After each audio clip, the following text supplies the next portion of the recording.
You are not the same person you were 10 years ago. Your cells have been replaced. Your beliefs have changed. Your memories have faded or shifted. And yet, in some important sense, you are still you. But what makes that true? This is the problem of personal identity. And it may be the most personal of all philosophical questions. The question is this: what makes you at one time the same person as you at another time? This sounds simple, but it conceals a puzzle that has occupied philosophers for centuries. And that becomes genuinely strange the moment you start pressing it. The most obvious answer is physical continuity. You are the same person over time because you have the same body. But this runs into problems immediately. Your body changes constantly. Most of your cells are replaced over years. And physically continuous beings can change radically. A caterpillar becomes a butterfly. Physical continuity alone seems too weak to ground personal identity. John Locke offered a different answer.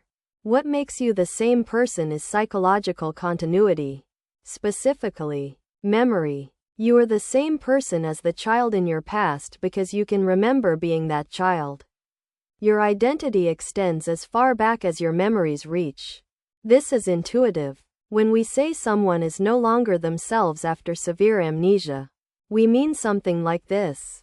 But Locke's memory theory has problems. Thomas Reid pointed out the transitivity problem. If old General Jones remembers being a young officer, and the young officer remembered being flogged as a boy, but the old general does not remember the flogging, then by Locke's theory, the general is and is not the same person as the boy. That is a contradiction. Derek Parfit sharpened the puzzle with thought experiments. Imagine a teleporter that scans your body, destroys it, and recreates you atom for atom on Mars.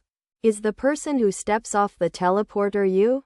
Most people say yes. Psychological continuity is preserved. But now imagine the original is not destroyed.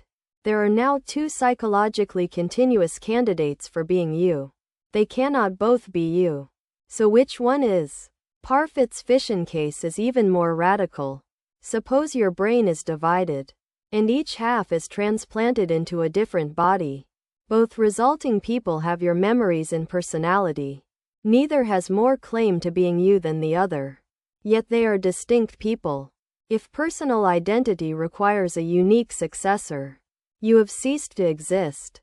Even though two people with your psychology walk away, something seems deeply wrong with our ordinary concept of personal identity.